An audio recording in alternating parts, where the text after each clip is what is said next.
Here we go, here we go, here we go. So, Lucanus, poet, and his full name is M. Ignatius Lucanus, and he's a Cordubensis. Means he comes from whatever that place is called, Corduba. Anyway, he's prima experimenta. His first experiments or tests of his ingenium, of his character and skills, was given, did it, in a quinquennial curtomine. It's actually plural, but it's just written a singular. Curtomine's contest, so the quinquennial, which were given here, laudibus to Nero. In a simple way, it's praise to Nero, but it's more of a eulogy. And then, moving on to the next thing, was the civil bellum, the civil war, which or that was a Pompeo and Caesar. It was between Pompey and Caesar. Gestum as the war that was Gestum, war that was waged, and this is what he recited of it in his poem. Actually, the civil war was rather large. And there was a quaedam praefation. There was a certain preface to this work dealing with the aetatum, which is the age, and the initia sua. It looks like in his initial works, and he was comparans, there's several words for comparing, with Virgilio, the guy who wrote that long work, the Aeneid or whatever it's called, and he also he dared to decorate, he dared to say, and quantum, how much, restat mihi ad culicem. So there's a bit of a dilemma here. So one possible translation which the Loeb uses, how far, pray, do I fall short? So the quantum is in how much do I fall short of the culex, the culex being the ad culicem. But we have perhaps how much younger am I than the author of the culex. So depends on how you want to interpret quantum. Okay, so I'll go on from this footnote. Lucian compares his great epic written in an earlier age with Virgil's early work. Okay, so that's what that whole section was about. Anyway, initio comes from initium. Initium's a neuter, so it's plural, has an A in it. So in the initium, in the beginning of his adolescence, genitive, when, we'll take that as a when, because of the infestum matrimonium, because of a hostile marriage, his patrum in the accusative, his father was ecognovicet. So he learnt that his father was agoraying his time in the rura, in the countryside. Longissime means very far away. Then there's a lacuna here. Revocatus, so called back Athenas from Athens, a Nero, by Nero. He was he was added into cohorts of his friends, or into his group of Nero's friends, and etiam, and even was honoratus, honoured with a quaestura, which is a type of magistrate sort of position, and tamen. Nevertheless, he did not permanzum it there. He didn't stay in his gratia, in his favour or graces. Si quidam, sometimes it means seeing that, probably means if indeed, don't even know if it's that much of an if thing. Agri feren, so he was bearing this badly, which usually takes an infinitive. Subito, suddenly while he was reciting, so he would have been reciting some work, and nulla, nisi, except, so for nulla cause, except of refrigeranding his works, or giving him a cold shoulder maybe, is the infinitive. Recessisse means recede or going back to. So while Lucien was giving a reciting, it looks like Nero has indico senator. He's suddenly called together the Senate for a meeting, and he's receded. He's gone away. And neque, so neither, verbus, adverse principes. So towards the emperor after that, they're in words nor in factus nor in deeds, which are extantibusing. They're still extant, they still exist. Post hac, after this, did he temper of it.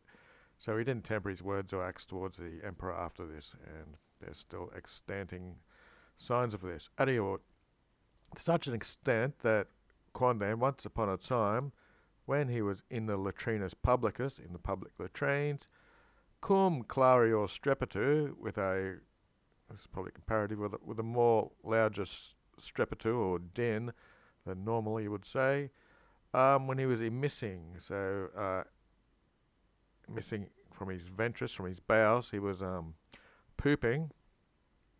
A hemistichium. Hemi means a half, and a stitchium must be some sort of poetry or something. So a half line, Nero, he pronuntiaret, he announced.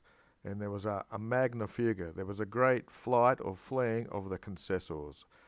Cessing usually means when you've gone somewhere to stay, maybe out of the way. And so he was obviously in the public bathrooms. There were other people in there. And they had a great flight because of his yelling.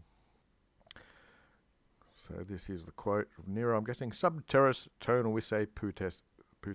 So under the earth, you would have thought, or you were thinking that it had thundered. You would have thought that it was thundering under the earth. So maybe there was a loud fart. Anyway, said et, which I learnt that Suetonius likes to put et at the beginning of sentences. So, but also in a famoso carmine, in a famous, or what's the opposite of famous? Infamous, because it can have a bad reputation. Infamous sort of song. Looks like when himself, or this might be Nero himself, tum, and then with the potentissimus of his friends.